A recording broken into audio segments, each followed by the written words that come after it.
Assalamualaikum warahmatullahi wabarakatuh. Halo, masih ingat dengan Umi Winda?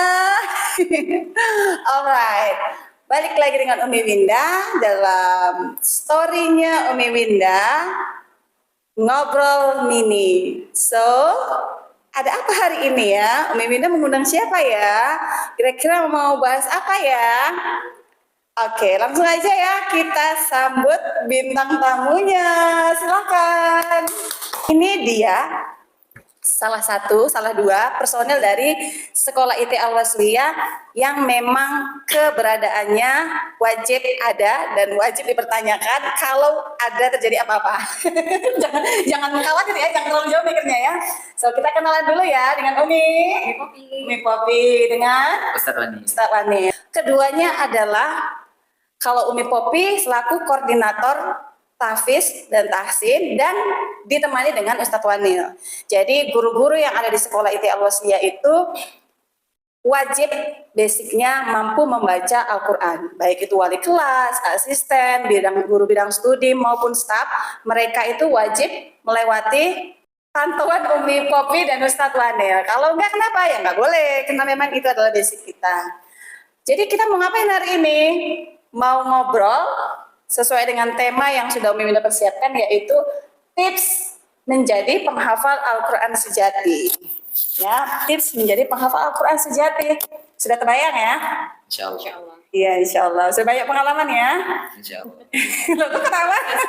Proses. Semuanya kita sama-sama berproses. Kenapa? Karena memang Al-Quran ini wajib bagi kita ya memahami kandungannya dan isinya. Setelah kita belajar, kita juga harus mengamalkan isinya, dan tidak cukup sampai di situ, kita wajib meneruskan pada generasi berikutnya. Sebagaimana dalam hadis, khairukum man ta'allamal Qur'an wa 'allamahu. Jadi setiap kita ini memang menghafal Al-Quran akan lebih keren lagi, akan lebih cool lagi kalau diamalkan. Ya seperti sekarang ini, ya kan?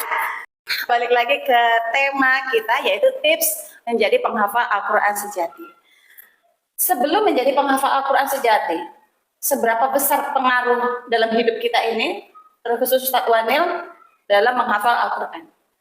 Sejak kapan dan apa rintangan di sana? Al-Quran itu bisa semenjak TK. Jadi semenjak TK, insya Allah orang tua sudah mengenalkan Al-Quran, sudah membaca Al-Quran dan sudah menghafalkan Al-Quran.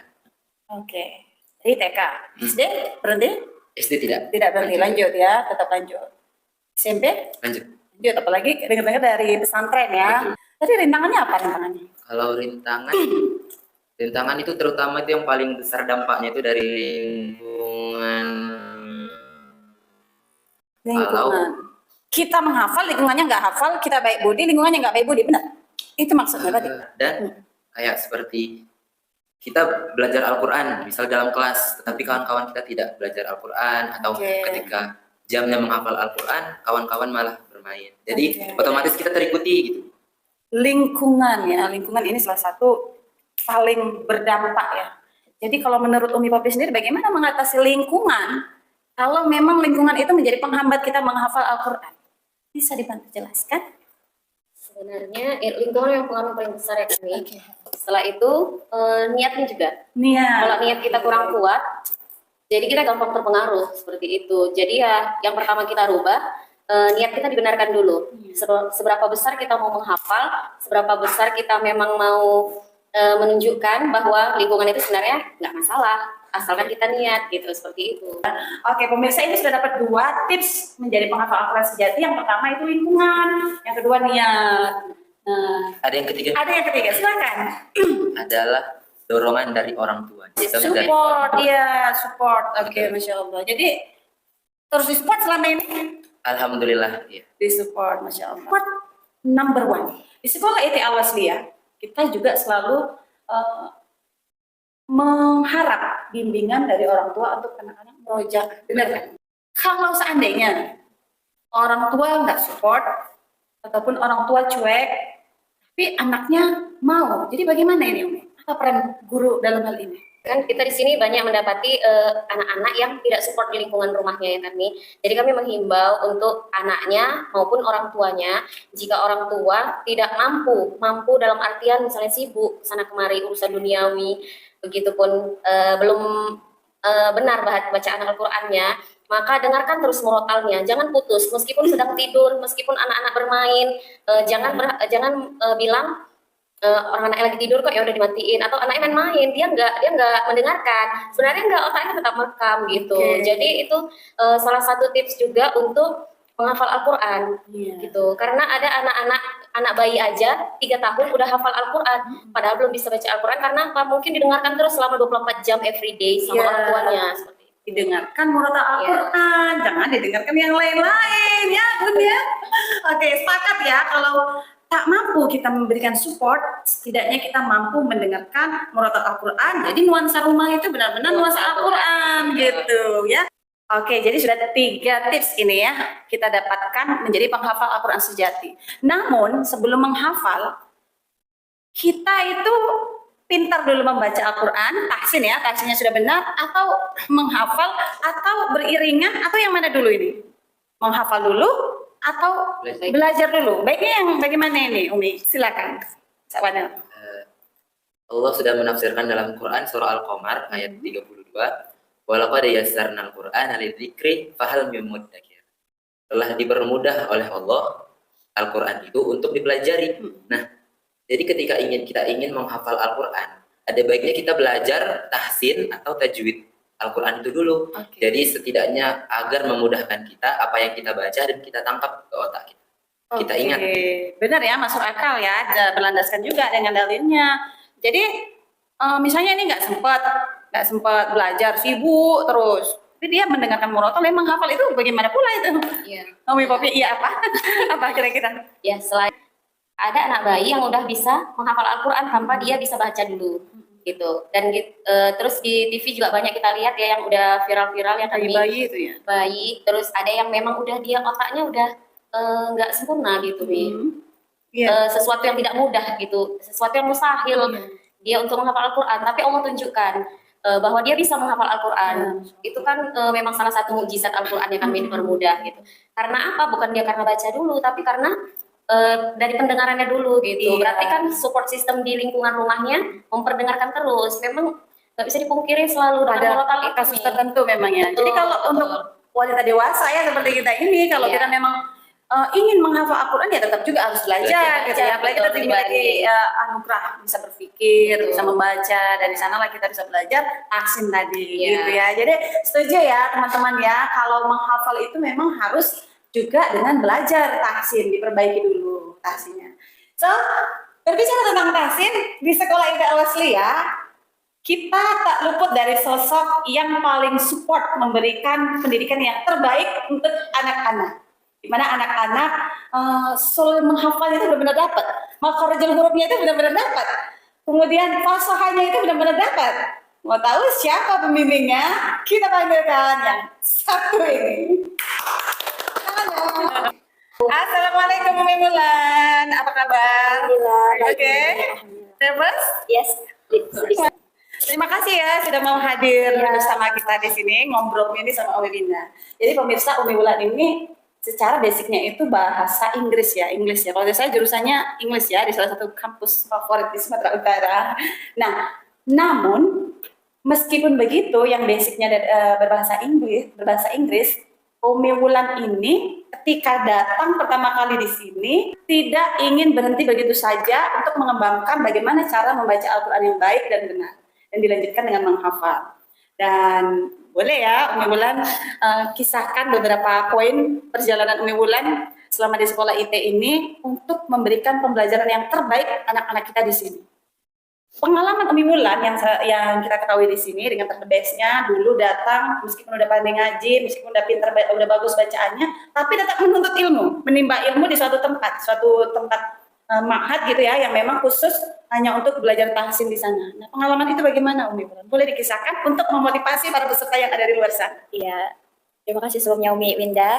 Jadi memang awalnya saya juga merasa diri saya kurang ya Umi ya dalam hal ilmu tahsin ya, membaca Al-Quran. Jadi makanya karena saya merasa kurang, jadi pertama saya belajar itu di Darul Quran. Oke, Darul Quran. Iya, di Johor. Di Johor saya belajar sekitar 4 bulan. Ya. Kemudian setelah itu karena alhamdulillah saya sudah mulai ngajar di sini, kemudian waktunya agak bentrok karena di sana belajarnya Senin dan Selasa. Jadi saya memutuskan untuk berhenti sebentar, kemudian saya mulai mengajar. Setelah itu saya lanjut lagi di Mahat Abu Ubaidah.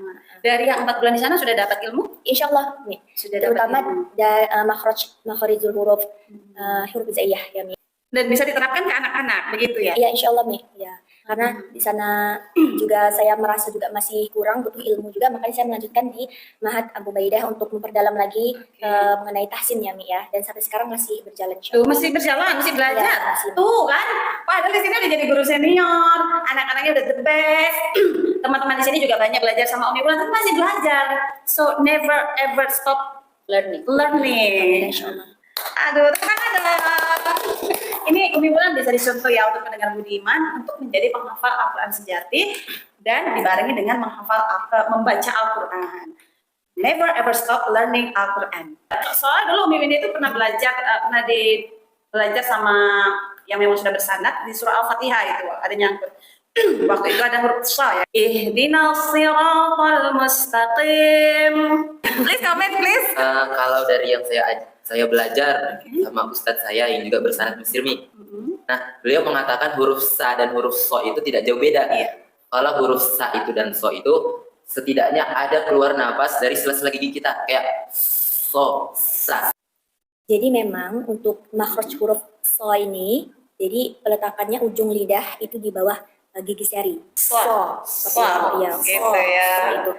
Kemudian untuk sifatnya juga so ini memiliki sifat hamas, artinya ketika mengucapkan harus ada keluar nafas gitu.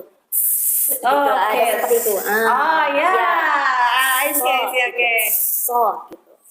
Ihdinas siratal mustaqim. Kemudian pangkal lidahnya diangkat. Waduh, ini memang lama ini belajarnya. So, dari beberapa perbincangan kita ini, ngobrol mini kita ini, ada yang mau disampaikan mungkin agar pemirsa Budiman di sana termotivasi dong dengan kita, yang muda-muda, yang tua-tua juga, untuk belajar Al-Quran. Dari Bulan ada? Mbak Popi? Mungkin saya ada. Oke, please. Rasulullah Shallallahu Alaihi Wasallam tidak menyuruh kita untuk menjadi seorang penghafal Al-Quran, tetapi Rasulullah itu menyuruh kita untuk menjadi ahli Al-Quran. Masya Allah. Nah, ahli Al-Quran itu bukan hanya sebatas orang yang menghafal Al-Quran. Nah, itu salah besar kalau mentafsirkannya seperti itu. Tetapi ahli Quran ini juga dia orang yang istiqomah dalam membaca dan mempelajari Al-Quran. Istiqomah. Ya. Karena ada sebuah hadis an Abu Umamah radhiyallahu anhu, sami'tu qala Rasulullah sallallahu alaihi wasallam, Iqra'ul Qur'an fa innahu ya'ti yaumal qiyamah syafi'an li ashabi. Dari Abu Umamah radhiyallahu anhu, beliau mendengar Rasulullah sallallahu alaihi wasallam bersabda, bacalah Al-Qur'an karena Al-Qur'an akan datang pada hari kiamat dengan syafaatnya untuk para sahabat-sahabatnya atau orang yang sering membacanya. Masya Allah, syahdu sekali ya. Semoga kita yang termasuk dalam hadis tersebut. Insya Allah. Amin ya rabbal alamin. Dan juga Umi Wulan, challenge-nya apa? Sambung ayat ya. Harus bisa ya. Kalau enggak malu sama pemirsa ya. Oke. Bismillahirrahmanirrahim. Ulaikal muqarrabun fi jannatin na'im. Sullatum minal awwalin wa qalilum minal akhirin ala sururin mawdunah muttaqiina 'alaiha mutaqabilin. Masya Allah, syahdu sekali. Let's say Sadaqah together. Sadaqallahul azim. Memuliakan Al-Quran is number one, right? Sayangnya, waktulah yang harus memisahkan kita untuk ngobrol mini hari ini. Oke, untuk Sekolah IT Al-Wasliyah, sama-sama kita berjuang menjadi yang terbaik. Never ever stop learning, gitu dia. Kita akan jumpa lagi, semoga semuanya diberi kesehatan, semangat membaca Al-Quran, semangat menghafal Al-Quran, semangat mengamalkannya pula. Billahi taufiq wal hidayah. Wassalamualaikum warahmatullahi wabarakatuh.